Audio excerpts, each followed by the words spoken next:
La idea del libro está flotando ahí desde hace tiempo porque es una época decisiva para la historia del siglo XX y yo trabajé otros temas, trabajé en 1910 a través de la biografía de Roque Sáenz Peña, la caída del peronismo en La Libertadora, la época, los años críticos del 74-76, en Isabel Perón, la primera presidente, y esto del 43, que ahora que se habla tanto de 70 años de modificación en las formas de pensar de los argentinos, me llevaron a una época que tiene también que ver con mi propia infancia, con la formación que recibí, una familia de alguna manera que tenía bastante actuación en los años previos al 43, dentro de las filas del nacionalismo y del catolicismo, y todo eso constituyó un poco el marco. Y de repente empecé el tema y me empezó a entusiasmar porque me gustó más de lo que había imaginado. Sobre todo porque no he puesto solamente política, la política siempre tiene un tono un poco amargo, claro. Pero hay también una Argentina que está creciendo, una Argentina de pleno empleo, con una intensa actividad en la industria, donde el campo e industria empiezan a competir,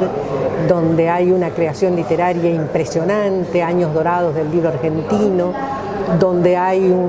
alguien que va a obtener poco después el premio Nobel, que es Bernardo Say, donde está también estudiando Leloir, donde ha terminado el secundario Milstein, es decir, donde hay espacio para los libros de derecha y los libros de izquierda y los creadores de un lado y del otro,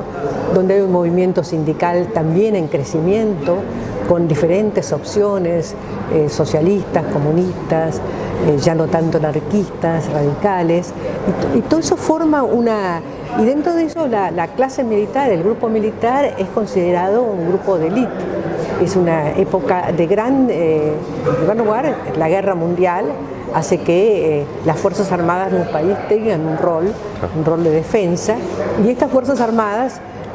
tanto el ejército como la marina, tienen mucha conciencia de eso y tienen una serie de jefes con mucha ambición también política, por lo tanto es un periodo también de conspiraciones constantes, y el grupo conservador que tiene el gobierno y que en una primera etapa con el presidente Ortiz tiene la idea de admitir cambios, de ponerle un freno al fraude patriótico que se ha ejercido con tanta amplitud y con tanta forma ilícita durante los años de la década del 30, empieza a modificarse, empieza a limpiarse el sistema. Pero la muerte, sobre todo la ceguera de Ortiz y luego su muerte, dejan a un conservador neto, muy honesto, el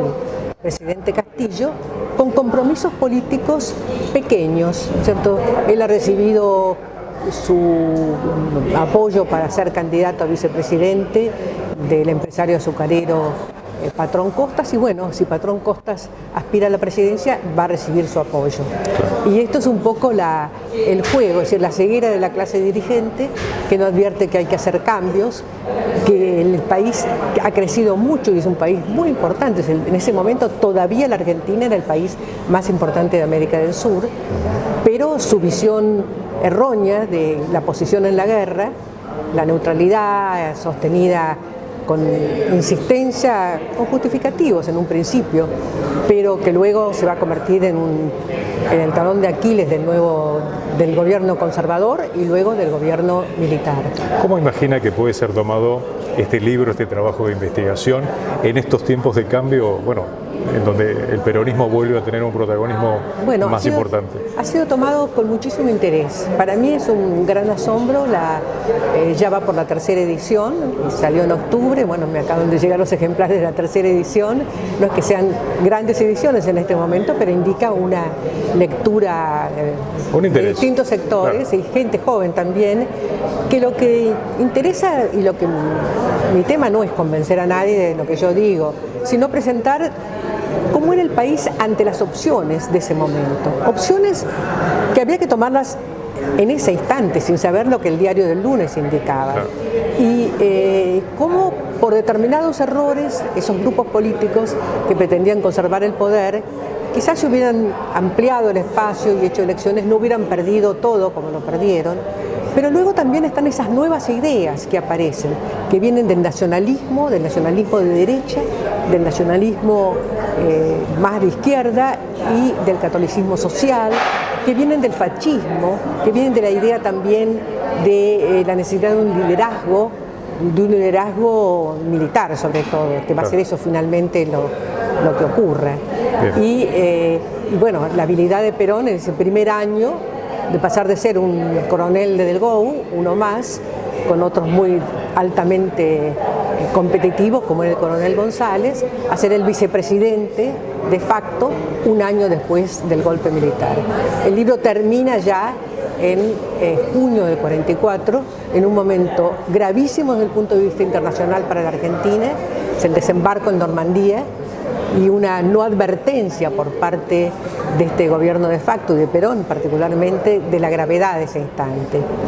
de lo que está cambiando el mundo y que va a cambiar de otra manera. Y una persistencia de los grupos conservadores en tener un enorme temor al avance del comunismo, que yo creo que es lo que provoca el gran apoyo de estos sectores al golpe militar. Es decir, el temor a que la guerra, donde Roosevelt y Stalin son aliados, termine en un avance del comunismo, como ocurrió en determinados sectores de Europa en la Primera Guerra Mundial. Bueno, ojalá esta mirada sobre la historia haga reflexionar precisamente, porque siempre la Argentina está en crisis, y esto de alguna manera haga pensar la importancia de estar acorde con los tiempos y tomar las decisiones apropiadas, ¿verdad? Claro, sí, es vivir con lo nuestro, la idea de la potencia argentina, de América del Sur. Hay muchos elementos para considerar en el libro, para pensar el país de ahora en adelante, por supuesto, pero con un cierto conocimiento de su pasado. Tal cual. Muchísimas gracias. Bueno, gracias a usted.